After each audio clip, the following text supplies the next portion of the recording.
Picture this. The year is 1954. You are standing on the sun-baked asphalt of an American highway. Over the horizon comes a machine that looks like it drove straight out of a science fiction magazine. It is 40 feet of polished, fluted aluminum. It features a sweeping, split-level roofline, panoramic tinted windows, and an aggressive forward-leaning stance that screams progress. This is the General Motors PD-4105, the Greyhound Scenicruiser. It was, without question, the most recognizable vehicle on American roads, a shining marvel of mid-century design meant to signify the ultimate luxury in interstate travel. But underneath that gleaming silver exterior hid a catastrophic mechanical nightmare.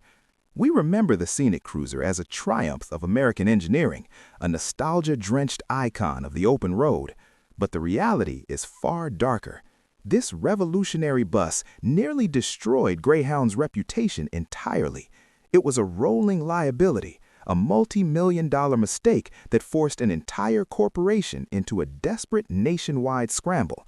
By the end of this video, you will understand how a visionary engineering gamble became a catastrophic nationwide embarrassment and why Greyhound tried to quietly sweep the damage under the rug.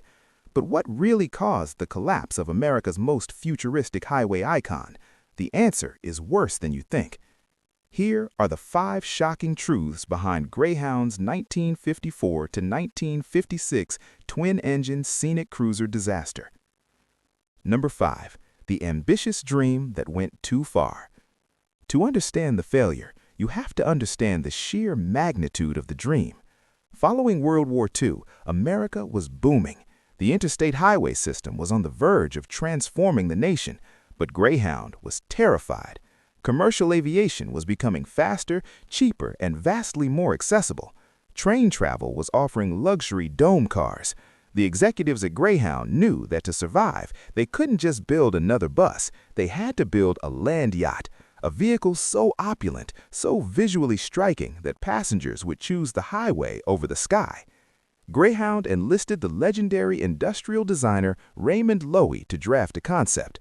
They wanted an elevated passenger deck for unobstructed sightseeing. They demanded onboard lavatories. They requested revolutionary air suspension for a cloud-like ride, and they required massive, power-hungry air conditioning systems.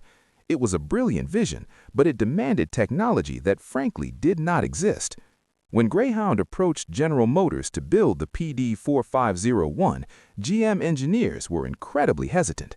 The weight of the bus was astronomical. It tipped the scales at over 30,000 pounds.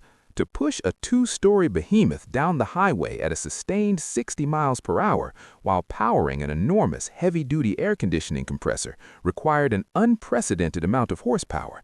In 1954, GM simply did not manufacture a single diesel engine powerful enough and compact enough to fit into the rear bay of the Scenicruiser. Greyhound refused to compromise. They wanted their highway Leviathan, and they wanted it immediately.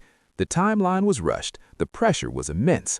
This blind ambition forced General Motors into a corner. To meet the deadline and the power requirements, engineers had to improvise. They had to get creative. But the real problem wasn't the design, it was what was hiding underneath. Number 4. The twin-engine experiment. Since GM didn't have one large engine to do the job, they made a fateful, deeply flawed decision. They decided to use 2. This was the twin-engine experiment, and it was a mechanical house of cards. General Motors took 2 4-cylinder Detroit diesel 471 engines and mounted them side by side in the rear compartment of the bus. On paper, it sounded like a stroke of genius. 2 engines meant double the power. They were connected by a complex fluid coupling system.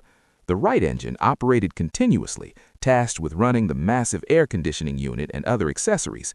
The left engine was engaged through the fluid coupling only when the driver needed extra power to accelerate or climb steep grades. It was an engineering nightmare. From the very first day these buses rolled off the assembly line, the twin-engine setup proved to be overwhelmingly problematic. The 2 Detroit diesels had to be perfectly synchronized. If they were even slightly out of tune, they would fight each other. One engine would drag the other down, causing immense stress on the fluid coupling and the mechanical clutch. The mechanics were completely baffled. Maintaining a single commercial diesel engine was hard enough, but trying to precisely tune two identical engines in a cramped, overheating rear bay was an exercise in pure frustration. The throttle response was dangerously unpredictable. Sometimes the bus would surge forward violently as the left engine kicked in. Other times it would bog down. The fuel consumption was horrendous, practically draining Greyhound's operating budget with every mile driven. To make matters worse, the complex mechanical clutch required drivers to flawlessly rev match to shift the 3-speed manual transmission. If a driver missed a gear on a steep hill, the sheer weight of the bus and the massive torque of the unsynced two engines would tear the clutch plates to shreds. The Scenicruiser was bleeding money, chewing through parts and burning through fuel. And then the breakdowns began. Number 3. The nationwide mechanical crisis. It is one thing to have maintenance issues in a garage. It is an entirely different nightmare when your flagship vehicle is breaking down on the side of America's most unforgiving highways. By the summer of 1955, the situation escalated from a corporate headache to a full-blown nationwide mechanical crisis. When loaded with 43 passengers, heavy luggage, and running the air conditioning at full blast, the twin Detroit diesels generated a staggering amount of heat. The cooling systems were woefully inadequate for the brutal summer temperatures of the American Southwest. On the long, punishing stretches of Route 66 and the steep grades of the Rocky Mountains, the engines simply cooked themselves alive. Fluid couplings exploded, spraying scalding oil across the engine bay. Transmissions shattered under the uneven torque of the dual engines. The air conditioning systems, which relied heavily on the right side engine, frequently failed, turning the glamorous upper deck of the bus into a rolling greenhouse. Passengers who had paid top dollar for premium luxury found themselves sweating through their clothes in 100 degrees of heat. The PR damage was devastating. Imagine the scene: a futuristic, gleaming silver Scenicruiser, the pride of the Greyhound fleet, parked on the dusty shoulder of a desolate highway. The rear engine doors are thrown wide open, billowing thick black smoke into the sky. Dozens of furious, exhausted passengers are stranded on the side of the road, waiting hours for a tow truck or a replacement bus. It wasn't an isolated incident. It was happening everywhere. Across the country, mechanics were working overtime, but they couldn't keep up. The buses were spending more time in the shop than they were on the road. Greyhound fleet managers were forced to pull the Scenicruisers from active service just to keep their schedules intact. The public embarrassment was profound.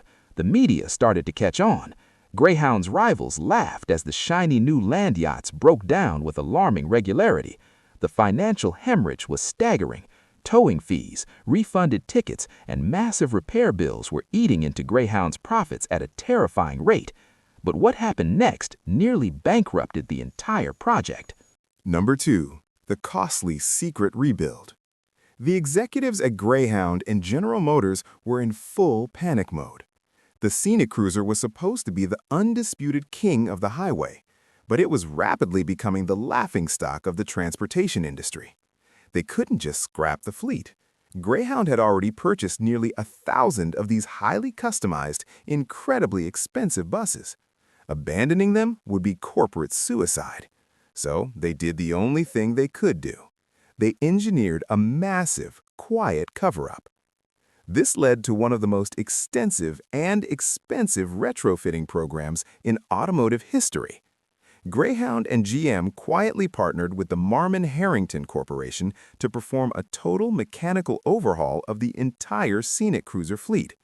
The mandate was clear: rip out the disastrous twin-engine setup and replace it with a single, reliable powerhouse. By this time, General Motors had finally finished developing their legendary 8V71 diesel engine, a massive, naturally aspirated V8 that produced 252 horsepower. It was exactly what the Scenicruiser had needed from the very beginning. One by one, all 979 Scenicruisers were systematically pulled from service. They were gutted. Mechanics completely removed the twin 471 engines, the temperamental fluid couplings, and the fragile 3-speed transmissions. In their place, they installed the new single 8V71 engine, paired with a rugged 4-speed manual transmission. This secret rebuild cost millions upon millions of dollars. Greyhound and GM split the massive bill, desperate to keep the true scale of the disaster out of the national headlines. They controlled public perception by marketing the retrofitted buses as new and improved, masking the fact that the original design was a total, unmitigated failure. The retrofit worked. The 8V71 engine was a masterpiece of reliability. It gave the Scenicruiser the dependable power it had always deserved, finally allowing the heavy buses to climb mountains and cross deserts without bursting into flames. Yet even after the rebuild, the damage was already done. Number 1. The reputation that never fully recovered.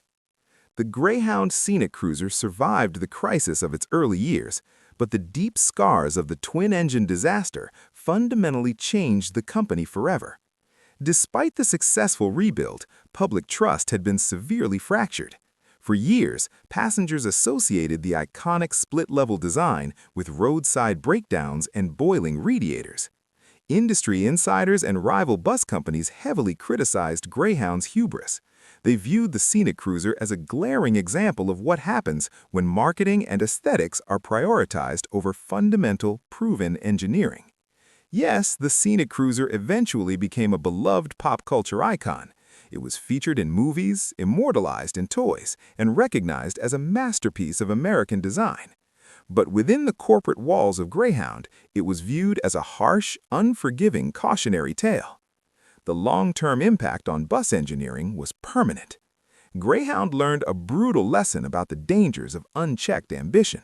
They never attempted anything this radical again. When it came time to design their next generation of buses, they completely abandoned the futuristic split level. They opted instead for the MC9, a standard, single-level, boxy coach. It wasn't nearly as beautiful as the Scenicruiser, but it was incredibly reliable. And after the twin-engine nightmare, reliability was the only thing Greyhound cared about.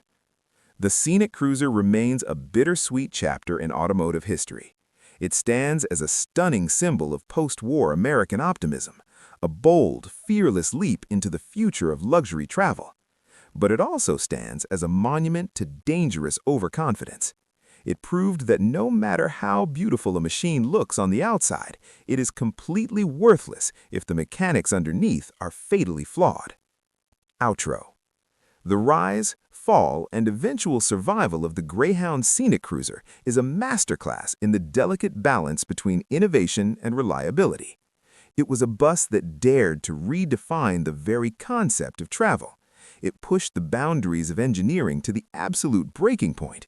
And while the eventual single-engine retrofit saved the fleet from the scrapyard, the chaotic early years of the twin-engine experiment will forever echo as one of the greatest mechanical blunders of the 20th century.